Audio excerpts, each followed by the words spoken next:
Shalom, Bapak Ibu, saudara-saudari yang terkasih dimanapun berada.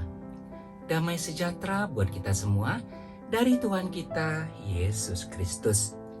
Seperti biasa, setiap hari kita merayakan pestanya orang-orang kudus. Hari ini, hari Senin tanggal 28 Maret tahun 2022, kita akan merayakan pestanya Santo Dorotheus dari Gaza, pengaku iman. Saya akan menceritakan bagaimana kisah dan perjalanan Santo Dorotheus ini secara singkat. Dengarkan ya, Bapak Ibu, saudara-saudari yang terkasih.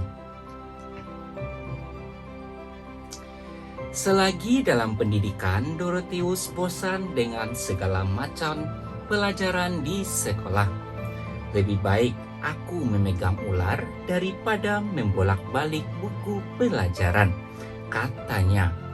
Tetapi lama-kelamaan, ia merubah sikapnya yang konyol itu dan berjuang menghilangkannya. Hasilnya ialah ia kemudian menjadi orang yang amat rajin dan suka belajar dan membaca.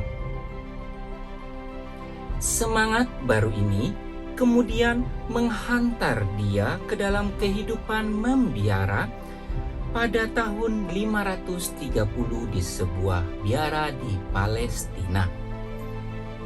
Kepada rekan-rekannya, ia mengatakan, jika kita dapat mengalahkan perasaan bosan dan segan belajar sehingga kita menjadi orang yang suka belajar, maka tentunya kita juga dapat mengalahkan hawa nafsu dan menjadi orang yang kudus. Kata-kata ini merujuk pada tekadnya yang keras membaca untuk mencapai kesempurnaan hidup lewat cara hidup membiara. Salah satu caranya adalah senantiasa bersikap terus terang dan terbuka hati dan pikiran kepada rekan-rekannya dan atasannya. Dengan cara ini, ia memperoleh ketenangan batin dan semangat dalam menjalani cara hidup membiara. Dalam bukunya, ia menulis, barang siapa rajin berdoa dan bermati raga serta berusaha bersungguh-sungguh menguasai kehendaknya, ia akan mencapai ketentraman batin yang membahagiakan. Dorotheus mencapai kemajuan pesat dalam hidup rohaninya dan kemudian mendirikan dan memimpin sebuah biara pertapaan di Gaza. Ia berusaha memajukan pertapaannya dengan menjalankan pekerjaan-pekerjaannya yang baik dan menciptakan persaudaraan antara para rahib. Ia selalu berlaku ramah tamah kepada rekan-rekannya. Tahun-tahun terakhir hidupnya, ia mengalami banyak masalah. Godaan dan penyakit merupakan percobaan besar baginya. Namun, ia tetap riang. Kepada rekan-rekannya, ia mengatakan, tidaklah sukar mencari dan menemukan sebab musabab dari semua itu. Baiklah kalau kita mempercayakan diri kepada Tuhan, sebab Ia tahu apa yang penting dan berguna bagi kita.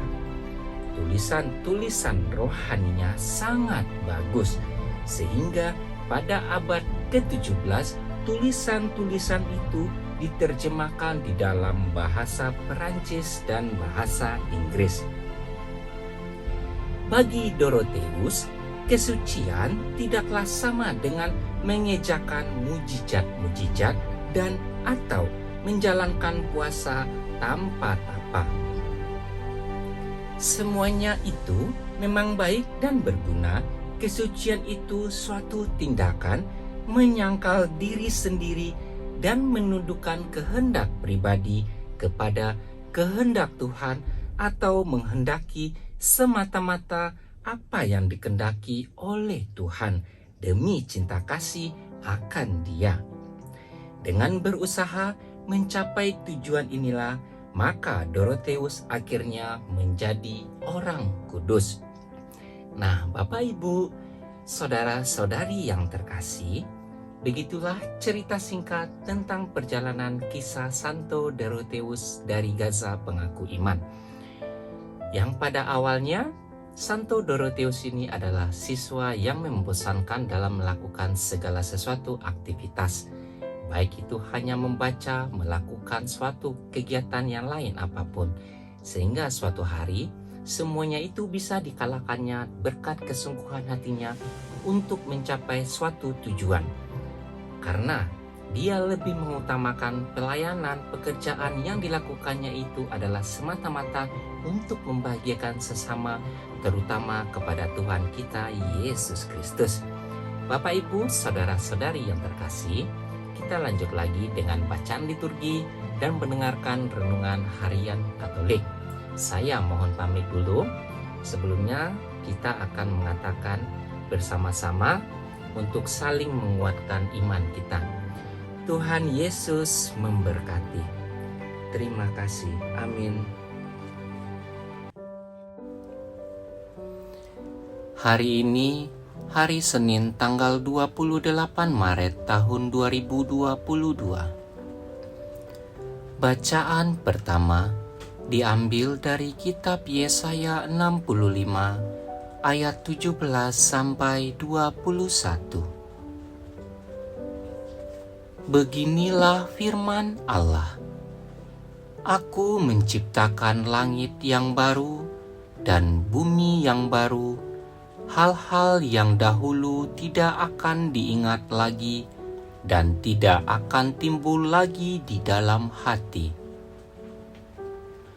Bergiranglah dan bersorak-sorai untuk selama-lamanya atas apa yang kuciptakan.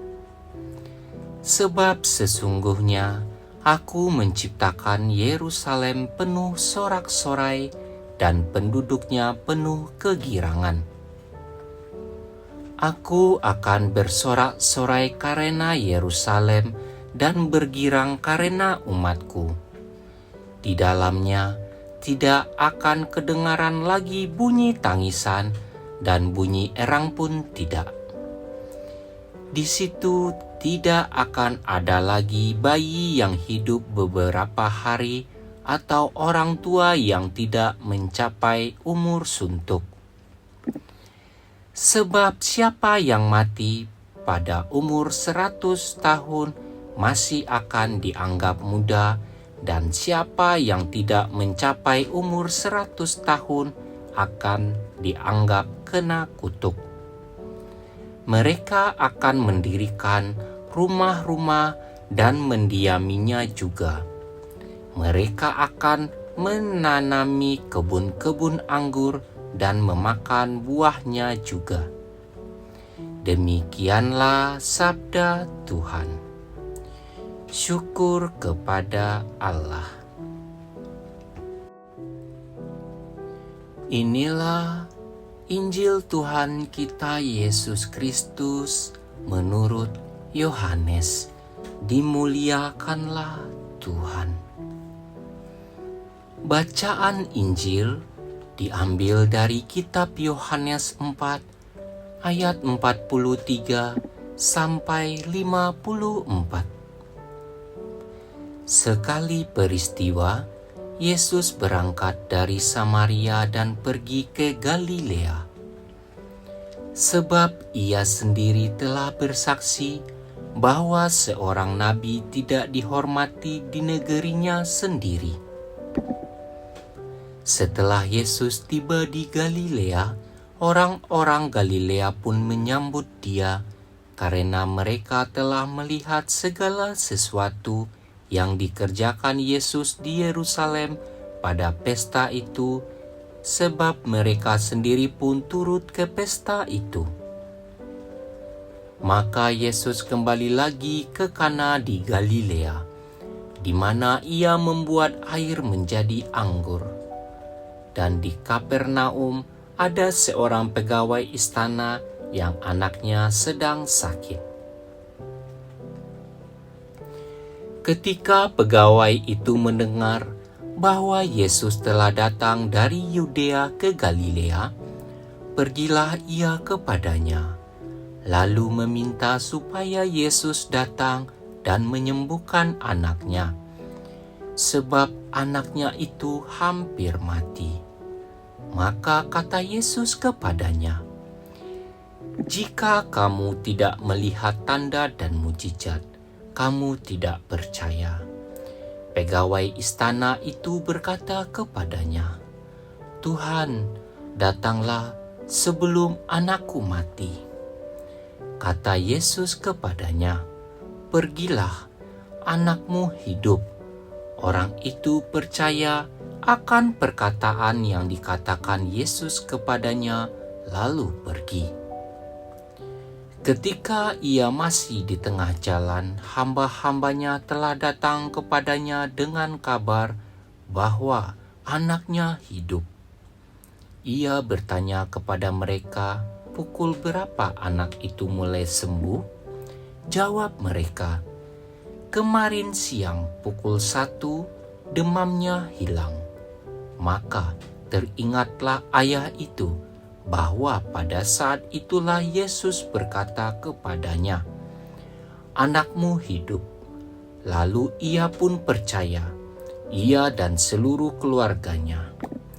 Dan itulah tanda kedua yang dibuat Yesus ketika ia pulang dari Yudea ke Galilea.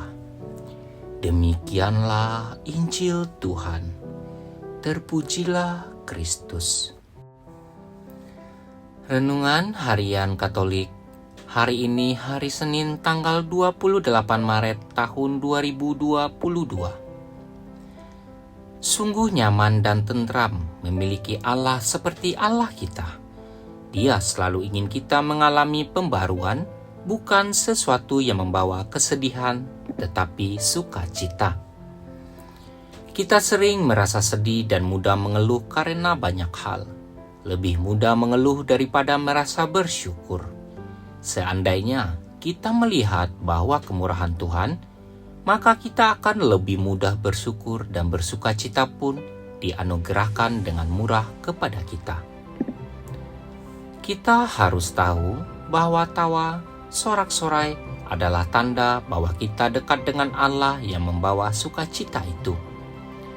Kesulitan kita dalam mengalami sukacita sering karena kita terlalu banyak berpikir dan merumuskan hal-hal sepele.